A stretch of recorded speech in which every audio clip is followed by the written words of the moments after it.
Cardboard വെച്ച് ഉണ്ടാക്കാൻ പറ്റില്ല, വളരെ ക്യൂട്ട് ആൻഡ് എസ്തെറ്റിക് ആയിട്ടുള്ള ഒരു ഡെസ്ക് ഓർഗനൈസറാണ് ഉണ്ടാക്കുന്നത്. അപ്പോൾ അതിന് വേണ്ടിയിട്ട് 19x7.5 സെൻറ്റിമീറ്റർ വരുന്ന 3 കാർഡ്ബോർഡ്സ്, 7.5x7.5 സെൻറ്റിമീറ്റർ വരുന്ന 3 കാർഡ്ബോർഡ്സ്, 9.5x9 സെൻറ്റിമീറ്റർ വരുന്ന ഒരു കാർഡ്ബോർഡ്. ഇതെല്ലാം കൂടെ പറഞ്ഞിട്ട് എൻ്റെ നാക്കാൻ ഉളുക്കാനായിട്ടോ. ഓക്കെ, അപ്പോൾ ഇത്രയും കാർഡ്ബോർഡ്സാണ് നമുക്ക് വേണ്ടത്. അപ്പോൾ നമ്മൾ ഫസ്റ്റ് എടുത്തിട്ടുള്ള 19x7.5 സെൻറ്റിമീറ്റർ വരുന്ന 3 കാർഡ്ബോർഡ്സും കൂടെ ഇതുപോലെ ഒട്ടിച്ചു കൊടുക്കുക. അപ്പോൾ ഞാൻ ഫെവി ബോണ്ട് വെച്ചിട്ടാട്ടോ ഇത് ഒട്ടിച്ചെടുത്തിട്ടുള്ളത്. എന്നിട്ട് ഇതുപോലത്തെ ഒരു റാപ്പിംഗ് പേപ്പർ എടുത്തിട്ട് കംപ്ലീറ്റ് ഒന്ന് റാപ്പ് ചെയ്തെടുക്കുന്നുണ്ട്. അപ്പോൾ ഇത് കാണാനുള്ള കുറച്ച് ഭംഗി ഉണ്ടായിക്കോട്ടെ എന്ന് വിചാരിച്ചിട്ടാണ് ഈ ഒരു റാപ്പിംഗ് പേപ്പർ യൂസ് ചെയ്തത്. പകരം നിങ്ങൾക്ക് A4 ഷീറ്റ് യൂസ് ചെയ്യാം, കളർ പേപ്പർ യൂസ് ചെയ്യാം, ഫോം ഷീറ്റ് യൂസ് ചെയ്യാം, വാട്ട് എവർ നിങ്ങൾക്ക് ഇഷ്ടമുള്ള എന്ത് യൂസ് ചെയ്യാം കേട്ടോ. ഓക്കെ, അപ്പോൾ അതിൻ്റെ ഇൻസൈഡ് പാർട്ടും കൂടെ ഞാൻ ഇതുപോലെ ഒന്ന് കവർ ചെയ്തെടുക്കുന്നുണ്ട്. കാരണം ഈ ഇൻസൈഡ് പാർട്ട് നമുക്ക് പുറത്തേക്ക് വിസിബിളാണ്, അതുകൊണ്ടാണ് കവർ ചെയ്തെടുത്തിട്ടുള്ളത്. ഓക്കെ, അപ്പോൾ ഇതാണ് നമ്മുടെ ഫൈനൽ. എന്നിട്ട് നമ്മുടെ ബേസും ബാക്കിയുള്ള 3 കാർഡ്ബോർഡ്സും കൂടെ നമ്മൾ ഈ സെയിം റാപ്പിംഗ് പേപ്പർ യൂസ് ചെയ്തിട്ട് കളർ ചെയ്തെടുത്തിട്ടുണ്ട്. എന്നിട്ട് നമ്മുടെ ഈ ഒരു ബേസ് ഉണ്ട്, അതായത് 9.5x9 സെൻറ്റിമീറ്റർ എന്ന ഒരു ബേസ് എടുത്തിട്ട് ഇതിൻ്റെ ബോഡിയിലേക്ക് നമ്മളൊന്ന് ടച്ച് ചെയ്ത് കൊടുക്കാം കേട്ടോ. ഫെവി ബോണ്ട് തന്നെയാണ് ഞാൻ യൂസ് ചെയ്യുന്നത്. അപ്പോൾ ഫെവി ബോണ്ട് യൂസ് ചെയ്തിട്ടുണ്ടെങ്കിൽ പെട്ടെന്ന് ഒട്ടി കിട്ടും. ഫെവിക്കോൾ യൂസ് ചെയ്ത് കഴിഞ്ഞാൽ പെട്ടെന്ന് ഒട്ടില്ല, മാത്രമല്ല ഭയങ്കര സോക്ക് ചെയ്യാൻ വെറ്റായിരിക്കും കേട്ടോ. അപ്പോൾ അതിന് വേണ്ടിയിട്ടാണ് ഞാൻ ഫെവി ബോണ്ട് യൂസ് ചെയ്തത്.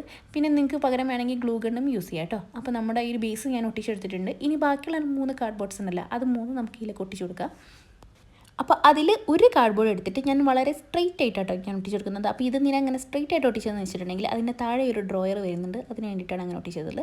ആൻഡ് ബാക്കിയുള്ള 2 എടുത്തിട്ട് ഇതുപോലെ സ്ലാൻഡിങ് ആയിട്ടാണ് ഒട്ടിച്ചെടുത്തിട്ടുള്ളത്. അപ്പോൾ ഇതുപോലത്തെ ഒരു പെൻ ഹോൾഡർ നിങ്ങൾ കണ്ടിട്ടുണ്ടാവുമല്ലോ, അതാണ് സംഭവം. ഓക്കെ, അപ്പോൾ ഇനി അതുപോലത്തെ പെൻ ഹോൾഡർ ഒന്നും വാങ്ങി ക്യാഷ് കളയാൻ വളരെ സിമ്പിളായിട്ട് കാർഡ്ബോർഡൊക്കെ വെച്ചിട്ടുണ്ടാക്കാവുന്നേ ഉള്ളൂ കേട്ടോ. ഓക്കെ, അപ്പോൾ ഇനി നമുക്ക് നമ്മുടെ ഡ്രോയർ സെറ്റ് ചെയ്യാം. അപ്പോൾ അതിന് വേണ്ടിയിട്ട് ഡ്രോയറിൻ്റെ ബാക്ക് സൈഡിന് വേണ്ടിയിട്ട് 7.5x6 സെൻറ്റിമീറ്റർ വരുന്ന ഒരു കാർഡ്ബോർഡ് പീസ്, അതേപോലെ ഡ്രോയറിൻ്റെ 2 സൈഡ്സിന് വേണ്ടിയിട്ട് 6.5x6 സെൻറ്റിമീറ്റർ വരുന്ന 2 കാർഡ്ബോർഡ്സ്, അതേപോലെ ഈ ഡ്രോയറിൻ്റെ ഫ്രണ്ട് സൈഡിന് വേണ്ടിയിട്ട് 8.5x6.5 സെൻറ്റിമീറ്റർ വരുന്ന ഒരു കാർഡ്ബോർഡ് പീസ്. ഓക്കെ, ഇതിൽ ഇതിൻ്റെ ബേസ് കാണിക്കാൻ മറന്നു കേട്ടോ ഗൈസ്.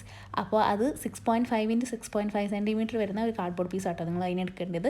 എന്നിട്ട് അതും കൂടെ നമ്മൾ കവർ ചെയ്തെടുത്തിട്ടുണ്ട്. എന്നിട്ട് അത് കംപ്ലീറ്റ് ഒന്ന് ഫെവി ബോണ്ട് യൂസ് ചെയ്തിട്ട് ഒട്ടിച്ച് കൊടുത്തിട്ടുണ്ട്. അപ്പോൾ നമ്മുടെ ഡ്രോയർ ഇപ്പോൾ സെറ്റായി. അപ്പോൾ അതിനൊരു കുഞ്ഞ് ഹാൻഡിലായിട്ട് ഒരു ഫ്ലവറിൻ്റെ ഹാൻഡിൽ കൂടെ ഞാൻ വെച്ച് കൊടുത്തിട്ടുണ്ട് കേട്ടോ. അപ്പോൾ നമ്മുടെ ഈ ഓർഗനൈസർ ഇവിടെ റെഡി ആയിട്ടുണ്ട്. അടിപൊളിയാണ്, വളരെ സിമ്പിളായിട്ട് ഉണ്ടാക്കാൻ പറ്റിയിട്ടുള്ള റൈറ്റാണ്. അപ്പോൾ ഇതുപോലത്തെ ഡെസ്ക് ഓർഗനൈസറൊക്കെ ഉണ്ടാക്കാൻ അല്ലെങ്കിൽ വെറുതെ ക്യാഷ് കൊടുത്ത് വാങ്ങിക്കേണ്ട ആവശ്യമൊന്നുമില്ല, വളരെ സിമ്പിളായിട്ട് കാർഡ്ബോർഡൊക്കെ വെച്ച് ഉണ്ടാക്കാവുന്നുള്ളൂ കേട്ടോ.